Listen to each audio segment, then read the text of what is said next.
Welcome to our deep dive, where we're going to be unpacking Napoleon Hill's Law of Success. That's right. And what makes this one so interesting is we're going to be using audio excerpts of Hill himself. Oh, wow. So it's like getting insights straight from the source. He kind of shares his stories and his wisdom. It's amazing to hear his voice, Yeah. you know? Yeah. His passion, the way he connects ideas, it just adds a whole new dimension. Totally. And it's like we're having this conversation with him Yeah, across time. across time. And, speaking of time, one of the things that struck me was how he kind of takes on Shakespeare's famous line about time and tide waiting for no man. Right. He actually suggests that sometimes we need the low tide, those moments of setback to reveal the hidden treasures we might otherwise miss. Yeah, that reframing of setbacks is so key to Hill's whole philosophy. Yeah, He saw failure not as like a full stop, right. but like a comma, a pause before the next chapter. Yeah. He compares it to a locomotive on slippery tracks. You need that grit, that sand, to gain traction and move forward. It's such a powerful analogy. Yeah. He's basically saying those times where we feel like we're slipping, Yeah, those are the moments that give us the grip. exactly. We need to accelerate. It's about cultivating that resilience, that Well. inner strength to push through those challenges. And he goes even deeper than that. He connects this to the concept of autosuggestion, Okay. the idea that our thoughts actually shape our reality. Right. So if we believe we're failures, we'll likely act in ways that reinforce that belief Right. and find evidence for it everywhere. So it's not just about like positive thinking. It's about recognizing how deeply our thoughts are influencing our actions and Exactly. ultimately our outcome. Precisely. And Hill uses really captivating examples from history to illustrate this point. Oh, yeah. He talks about figures like Socrates and Columbus who faced imprisonment, Right. ridicule, Right. incredible obstacles, but they possessed this unshakable belief in their vision, Yeah. which ultimately propelled them forward. I mean, those examples really bring it to life. It's Yeah. like a reminder that even the most successful people faced setbacks. They just didn't let those setbacks define them. Exactly. Hill encourages us to adopt a similar mindset. Yeah. He provides practical advice like surrounding yourself with positive influences Okay. and immersing yourself in success literature. Right. It's about actively shaping your mental environment to support your goals. So we're creating a mental ecosystem for success. Exactly. Okay, now, along with embracing those setbacks, Yeah. Hill also dives into the power of tolerance. Mm-hmm. And he gets pretty personal here. He shares a story about his reaction to a young man wearing a Knights of Columbus pin. That anecdote is so fascinating Yeah. because it reveals his own struggle with unconscious bias. Right. He had this immediate negative reaction to this pin, Yeah. which forced him to confront his own ingrained prejudices. It's a good reminder for all of us that Yeah. we all have biases, even those of us who consider ourselves open-minded and tolerant. It's true. Yeah. And that encounter led Hill to explore this concept of social heredity. Okay. Think of it like inheriting physical traits. Okay. But instead of eye color or height, we inherit beliefs and attitudes, even prejudices from our environment. So it's not just nature, it's nurture. Mhm. We're absorbing these ideas and beliefs from the world around us. From the world around us. Often without even realizing it. And he uses some powerful examples to illustrate this. Okay. He discusses how nations like Germany, Japan, and Russia historically utilized social heredity. Okay. They leveraged education propaganda, Right. even religious institutions, Yeah. to shape national identity and mold people's beliefs. They were essentially hacking the social code. It really raises some serious questions about the power of influence if our environment has such a huge impact on us. Yeah, How do we break free from those potentially limiting beliefs? that's a great question. How do we kind of rewrite our internal code? That's where Hill's emphasis on education comes in. Okay. He's a huge proponent of both formal education and self-directed learning. Right. He urges us to question our assumptions, Okay. expose ourselves to diverse perspectives, Yeah. and always be learning and growing. So it's not just about acquiring knowledge. It's about cultivating a mindset Yes. of openness and curiosity. Exactly. Hill believed that the more we learn about other cultures, religions, ways of life, the more tolerant and understanding we become. Right. We expand our mental horizons and become Yeah. less likely to judge or fear what's different. So we've discussed tackling failure Yes. and nurturing tolerance. Now let's shift gears to something a little more, well, golden. Okay. Hill's take on the Golden Rule is particularly insightful. It's fascinating. He considered it far more than just a feel-good philosophy. Right. He believed it was a universal law with very real consequences. Yeah. It wasn't just about being a good person. It was a strategy for success. And he ties it back to that principle of autosuggestion we talked about earlier. Yes. So by acting in alignment with the Golden Rule, we're not just being nice. We're actively shaping our reality for the better. Precisely. And Hill provides some compelling real-world examples. Yeah. Do you remember that story about the lawyer who was about to foreclose on a family's home, but was so moved by the old man's prayer Yeah. that he dropped the case? Such a powerful example of how one act of kindness can have these unexpected ripple effects. Exactly. And Hill believed that the Golden Rule should be woven into the fabric of our daily lives. Yeah. He emphasized honesty, fairness, Okay. and assuming the best in others Mm-hmm. as key ingredients for applying this principle effectively. So it's about making that conscious choice to do good even when it's not easy or convenient. It is. But, our own fears and ego and insecurities can get in the way. Absolutely. It can be tough. It is. But Hill believed that consciously choosing the Golden Rule strengthens our character. Yeah. And sets us on a more positive trajectory. Right. It's like training a muscle, that choice, to act from kindness and compassion. Mm-hmm. And what's so fascinating is that even back in the early 20th century, Right. Hill observed the world shifting towards greater cooperation. I know. He was really ahead of his time. He was. And so in I keep ways. seeing so much emphasis on collaboration and social impact these days. Right. But he was talking about this almost a century ago. Yeah, he pointed to the rise of organizations like Rotary Kiwanis Lions Clubs as evidence of this trend. Okay. He believed it was a step towards an age of friendly competition and eventually friendly cooperation, Wow. not just in business, but in international relations as well. So he saw this movement towards collaboration as a sign of progress. He did. A hopeful sign for humanity. Yeah, and he framed this shift as a choice between what he called brotherhood and suffering Okay. versus brotherhood and good. Okay. I'm intrigued. Yeah, What exactly did he mean by that? that's a great question, and it's something we'll delve into further in the next part of our deep dive. All right, I'm ready. Let's do it. We were just talking about Hill's idea of brotherhood and suffering versus brotherhood and good. Right. And, it feels especially relevant today with all the division Yeah. and conflict we see around the world. What do you think, for someone listening right now, what's the key takeaway? I think Hill believed that humanity was at a crossroads, Okay. capable of incredible progress, Okay. but also prone to repeating those cycles of conflict and suffering. Right. And it's so fascinating how relevant his observations from almost a century ago remain today. Yeah. We still grapple with issues like war inequality and environmental destruction. It's almost like we're caught in this loop, Yeah. unable to break free.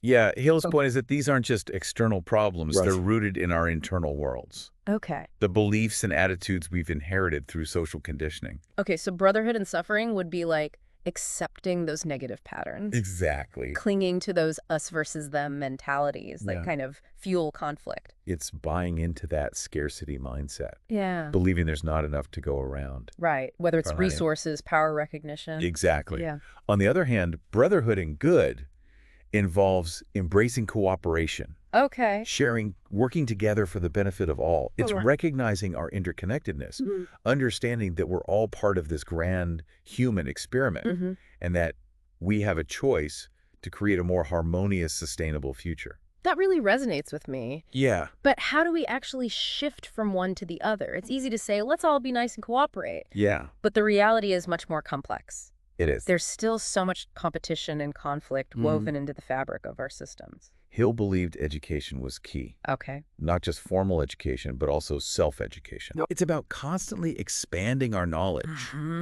challenging our assumptions, exposing ourselves to different perspectives, is Yeah. actively seeking out information that pushes us beyond our comfort zones, Right. making us question those deeply ingrained beliefs we might not even be aware of.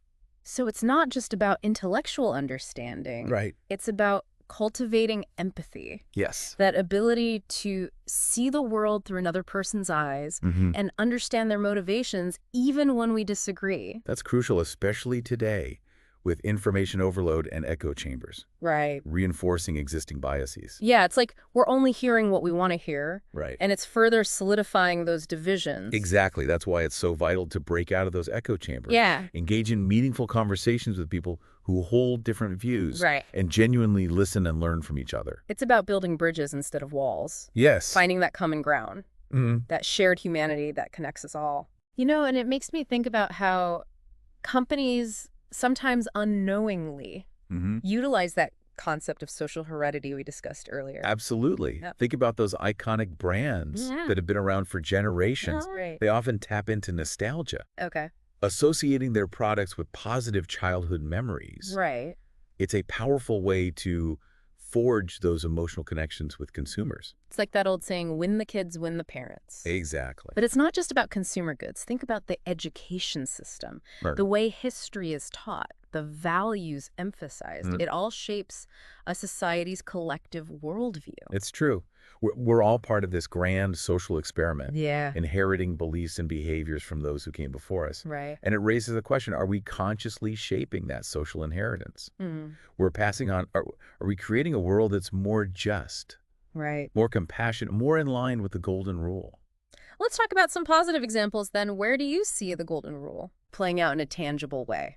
One area is the growing movement toward conscious capitalism. Okay. Businesses are recognizing that their purpose goes beyond profit, Yeah. integrating social and environmental responsibility into their core operations. Yeah, we're seeing companies prioritize fair trade practices, Yes. sustainable sourcing, employee well-being. Exactly. It's like the golden rule is good for business too. It is. Yeah. And this shift isn't limited to the corporate world. Right. We see it in everyday life. Volunteerism, crowdfunding platforms for social causes, even the simple act of holding the door for a stranger. Right. These are expressions of the golden rule in action, Yeah. recognizing our interconnectedness and extending kindness and compassion. It's like a ripple effect. One act of kindness inspires another, creating a more positive and supportive social fabric. Yeah, I think social media, despite its challenges, has amplified this trend. I think so too. Well, it's given people a platform to share stories of kindness and generosity, to highlight injustices, to mobilize support for causes they believe in. It's like a global megaphone for the golden rule. That's an interesting perspective. Yeah. It allows us to connect with like-minded individuals and organizations across geographical boundaries, Right. fostering a sense of global community and creating space for collective action Yeah. and social change. Now, of course, it's not all sunshine and roses. Right. We still have a long way to go We do. before the golden rule is the dominant force in the world. It's true. We're still dealing with conflict and inequality and greed, but I think it's important to acknowledge the progress being made, to celebrate the individuals and organizations. Absolutely. Living by these principles, they're the ones paving the way for a better future. Precisely. Oh. Now let's shift gears for a moment and talk about how these principles play out in our personal lives. Okay. We've discussed how the golden rule can impact business and society, Right? but what about in our relationships with friends, family? Yeah, even ourselves. Hill's story about the banker sending birthday cards to children in the community really got me thinking about how we can apply that same principle of thoughtfulness and kindness in our relationships. It's not about grand gestures, Right. but those small acts of kindness that show we care and are paying attention. A handwritten note, a meal for a friend, going through a tough time, or simply offering a listening ear. Right. These are all ways of practicing the golden rule, Yeah. treating others with the care and consideration we'd want for ourselves. And I think it's about being mindful of our words and actions, Absolutely. especially during conflict. It's true how we respond to disagreement. Right. Handle anger or frustration can make or break a relationship. Yeah. Remembering that the person on the other side of the argument is also a human being Yeah. with their own thoughts and feelings and experiences key. Even when we disagree, we can still treat each other with respect Yes. and try to understand where the other person is coming from. It's about choosing brotherhood and good, even when it's difficult. Exactly. And Hill also stressed the importance of honesty with ourselves. Absolutely. This is a crucial aspect of applying the golden rule in our personal lives. It's about being willing to acknowledge our shortcomings, our biases, those areas where we might be falling short of our own ideals. Right. It's holding up a mirror and being honest about what we see. It's not about self-criticism, Right. but self-awareness. Yeah. Recognizing those patterns of thought or behavior that might be causing harm and having the courage to change them. Right. This ties back to Hill's emphasis on personal growth and development. He believed that true success involved constantly striving to become better versions of ourselves. It's about aligning our actions with our values. Yes. And becoming the people we aspire to be. It's a lifelong journey. Always room for growth improvement, for greater alignment with the golden rule. Before we wrap up this part of our deep dive, I want to circle back to Hill's belief in the power of prayer. Okay. He shares anecdotes about prayer profoundly impacting people's lives. What are your thoughts on this? You know, prayer means different things to different people. Right. For some, it's a direct line to a divine being. For others, it's a form of meditation or introspection. I think that's a good point. It doesn't have to be tied to a specific religious belief. It doesn't. Yeah. Regardless of one's beliefs, there's something powerful about connecting with something larger than ourselves, whether it's through nature, art, music, or a sense of universal consciousness. It's like tapping into a source of wisdom and strength that transcends our individual limitations. Hill's stories about prayer highlight the power of faith, believing in something beyond the tangible world. Yeah. It's not just about asking for what we want, but surrendering to a higher power. Okay. And trusting that things will unfold as they should. You know, as we've been discussing these principles, I keep coming back to this idea that the golden rule is more than just a rule. It's a way of life. It is. It's about cultivating a mindset of kindness, compassion, and reciprocity. Yeah. Recognizing that we're all interconnected and our actions have a ripple effect. Absolutely. It's about choosing brotherhood and good, not just in grand gestures, but in those small everyday interactions that make up our lives. Exactly. And I think that's a beautiful and inspiring message to carry with us. It is. As we continue exploring Hill's insights. Now, this brings us to this concept of cosmic habit force. Right. It sounds almost like something out of Star Wars. It does have a certain ring to it, doesn't it? Yeah. But trust me, it's grounded in practical wisdom. Okay. Hill was fascinated by this idea of a universal force that shapes our lives. Okay. Turning repeated actions into ingrained habits. Okay. It's not a mystical concept, but a principle at play in everything, from atoms to stars to our daily routines. So this force operates on a massive scale. It does. It's a universal principle. Wow. It's what turns those repeated actions into ingrained habits. Okay. Both in the grand scheme of things and in our own lives. Okay. I'm following so far, but I'm a pretty practical person. I understand. Can you give me an example of how this cosmic habit force actually plays out in everyday life? Have you ever noticed how once you land that first big client, it seems like more just flow in effortlessly? Oh, absolutely. Or on the flip side, if you hit a few setbacks, you start to anticipate more. Oh, yeah. It's like you get on a roll, either positive or negative. Exactly. That's cosmic habit force in action. Okay. It takes patterns and turns them into reality. Wow. And it's not just external things. Right. It shapes our thoughts and beliefs, too. So it's like a snowball effect, but for our entire lives? You could say that. It's powerful stuff. It is. And the thing is, it's always at work. Okay. Whether we're aware of it or not. So awareness is the first step to harnessing its power. Exactly. Yeah. Because once you understand this principle, yeah, you can start to work with it instead of against it. Right. But if our thoughts are carving these grooves, these patterns, does that mean something like positive thinking is actually important? I've always been a bit skeptical of that whole idea. It's more than just wishful thinking. Okay. Hill talks about the ego here. Okay. And not in the arrogant sense. Okay. He's referring to the ego as the driving force. Okay. The thing that turns desire into belief. Okay, so the ego is like the engine of our actions. Yes. But how does this cosmic habit force fit in? That belief, shaped by cosmic habit force, is what builds up our ego, our sense of self over time. Okay. So if I'm constantly feeding my ego thoughts of self-doubt, that's going to become my reality. It works both ways. Okay. Feed it positive, empowering thoughts, and those begin to manifest in your life. Okay, so it's about consciously choosing the thoughts we want to cultivate. Yes. So where do we even start with that? I mean, if our thoughts are so powerful, it can be. It's kind of intimidating. It can be. But Hill provides a roadmap. Okay. He lays out 17 principles for aligning ourselves with this force. Okay. For becoming the architects of our own, well, our own ego. 17 principles.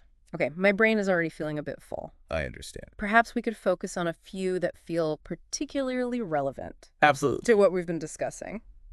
Let's see. Based on our conversation so far, okay, I think pleasing personality, tolerance, and profiting by failure would be good starting points. Okay. Pleasing personality makes sense. Yeah. If you want to get anything done in life, you need people on your side. Right. But what does that actually look like in practice? It's not just about being superficially nice all the time. Right. It's about cultivating genuine warmth and empathy. Oh, okay. Becoming someone people want to be around to work with because you're genuinely invested in them.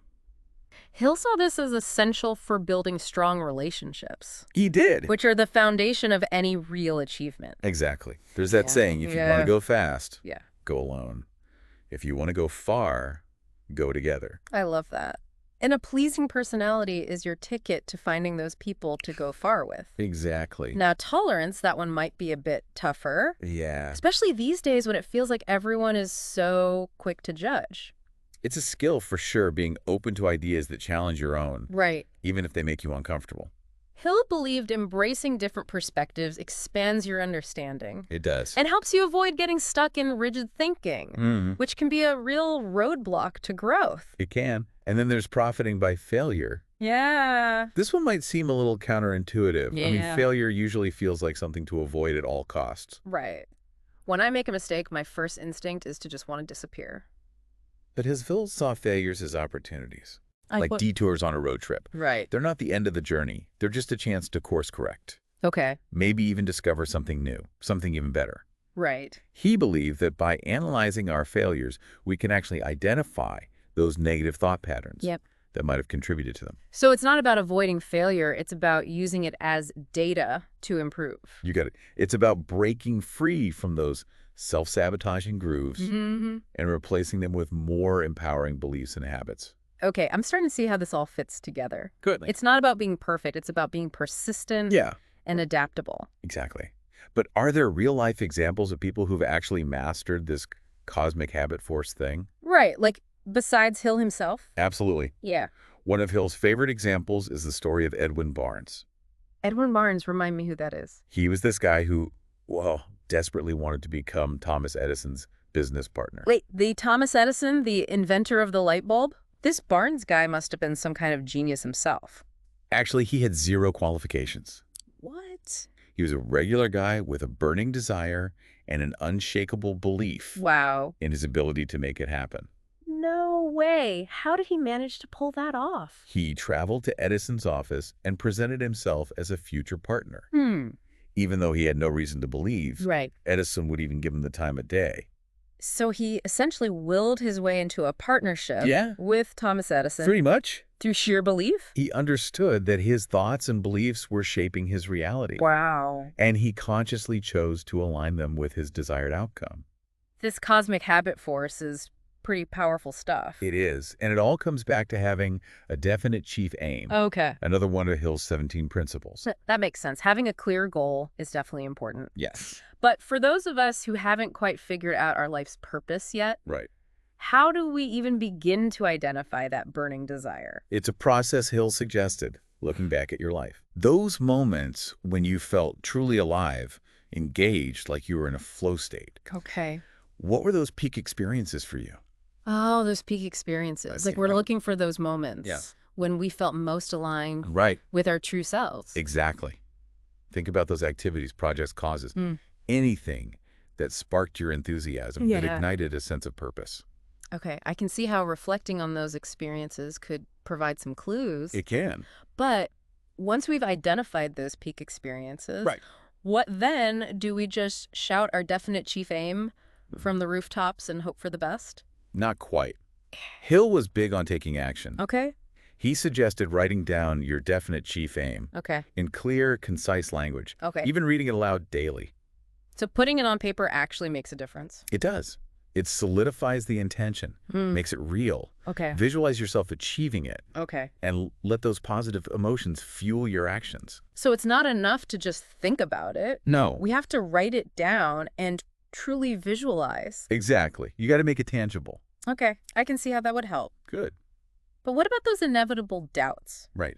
We were talking about self-confidence earlier, and that's something I definitely struggle with. I understand. How do we stay focused on our definite chief aim when we're feeling discouraged or uncertain? That's where faith comes in. Okay. Not faith in some external force, but faith in yourself and your ability to achieve what you set out to do. So believing in ourselves is key even when it feels difficult. Absolutely. Yeah. Hill saw faith as a state of mind that you cultivate through repeated affirmations, unwavering belief in your definite chief aim. Trust the process even when you can't see the finish line. Because there are going to be those bumps along the way. There will be. And remember, cosmic habit force is always working in the background, weaving your thoughts, beliefs, and actions into the tapestry of your life. So by aligning our actions with our definite chief aim, we're essentially harnessing that force to create the reality we desire. Precisely. Yeah. You're taking control of the narrative. Okay. Becoming the author of your own story. I like that. Yeah. But what about those roadblocks we inevitably hit? We talked about profiting from failure. Yeah. But how do we actually turn those setbacks and mistakes into stepping stones for success? Right. Sometimes it feels like I'm just tripping over the same rock over and over. Remember, failure is feedback. Okay. It's not a sign that you're not good enough. Right. Or that you should give up on your dreams. Okay. It's simply an indication that you need to adjust your approach. Oh, okay. Think of it like a science experiment. Okay. You have a hypothesis, you test it. Right. And if it doesn't work, you analyze the results and modify your experiment. So it's about viewing those oops moments as aha moments. Instead of dwelling on the mistake, we can analyze what went wrong. Right. And use that information to improve our strategy. And remember that cosmic habit force is constantly weaving together your thoughts, beliefs, and actions into the tapestry of your life. So when we embrace failure as a teacher, we're creating a more resilient, resourceful reality for ourselves. You got it. Okay, this is making a lot more sense now. It's not about being perfect. It's about being persistent and adaptable. Well said. Okay. And that brings us back to Edwin Barnes. Okay. He didn't become Edison's partner overnight. Right. He faced countless rejections and setbacks, but he never lost sight of his definite chief aim. He just kept going, even when it got tough. He did. He learned from each experience, adjusted his approach, and eventually achieved his goal. It's incredibly inspiring. It is. It's like he embodies all of these principles in action. That's the beauty of cosmic habit force. Yeah. It's always working, shaping our reality based on our dominant thoughts, beliefs, and actions. So by understanding and applying these principles, we can consciously choose the reality we want to create. That's the power we all have within us. This is so empowering. It's like we're finally being given the keys to the kingdom. And it's up to us to use them wisely.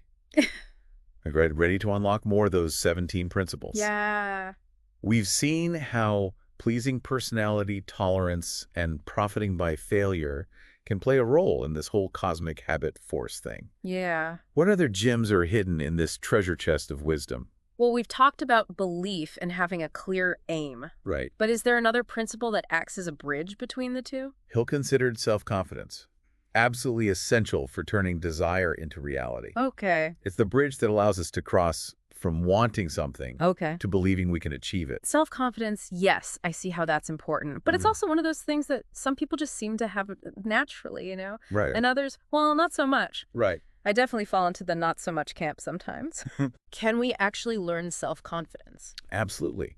Hill didn't see self-confidence as some innate trait that you're either born with or not. Right. He saw it as a muscle you build through consistent effort. Okay. Think about it. You wouldn't expect to run a marathon without training for it. Okay. Yeah, that makes sense. All right. So instead of waiting for self-confidence to magically appear, we need to actively train for it. Yes. But where do we even start? Hill suggests starting small. Okay. Set achievable goals, even tiny ones, and celebrate each win.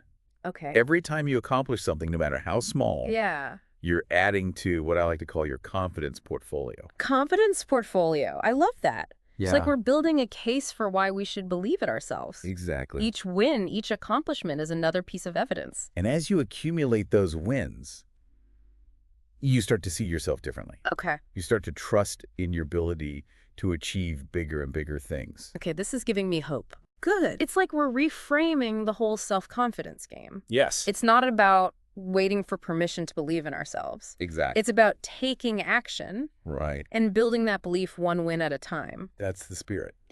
Okay, so self-confidence helps us believe in ourselves. Yes. But what about when we need to come up with fresh ideas? Right. Or solve a tricky problem? Okay. Is there a principle that can help us with that? Hill was a huge believer in the power of imagination. Okay. He saw it as the engine of innovation. Okay. The source of creativity. The key to unlocking new solutions and possibilities. Wait, are you saying daydreaming is actually productive? I thought I was supposed to be squashing those flights of fancy.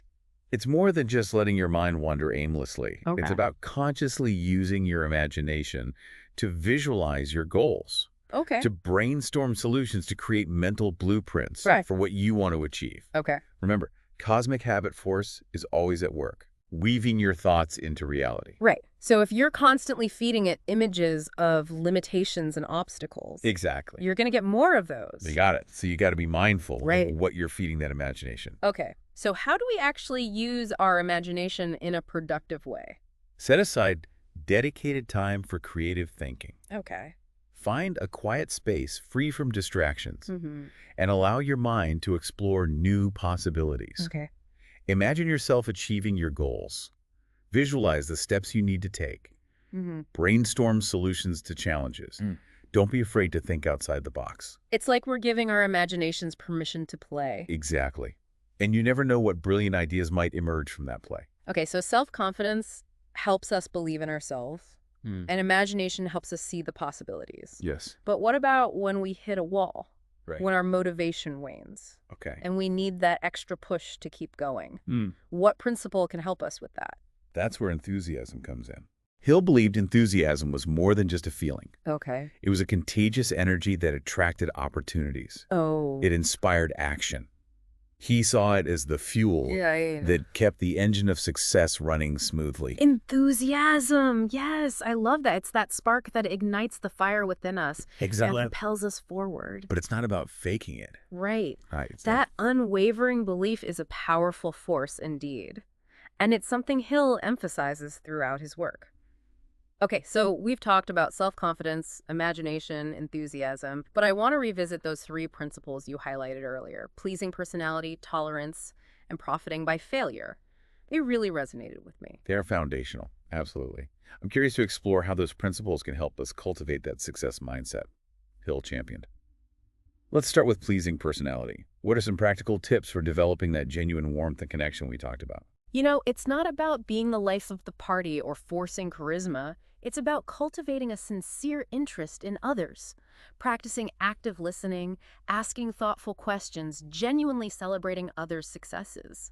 Those seemingly small gestures can go a long way. So it's about shifting the focus from me to we, putting the spotlight on others and acknowledging their value. Exactly. And remember that cosmic habit force is constantly responding to the energy we put out into the world. When you radiate warmth and kindness, you attract more of the same. Precisely. It's like a self-fulfilling prophecy.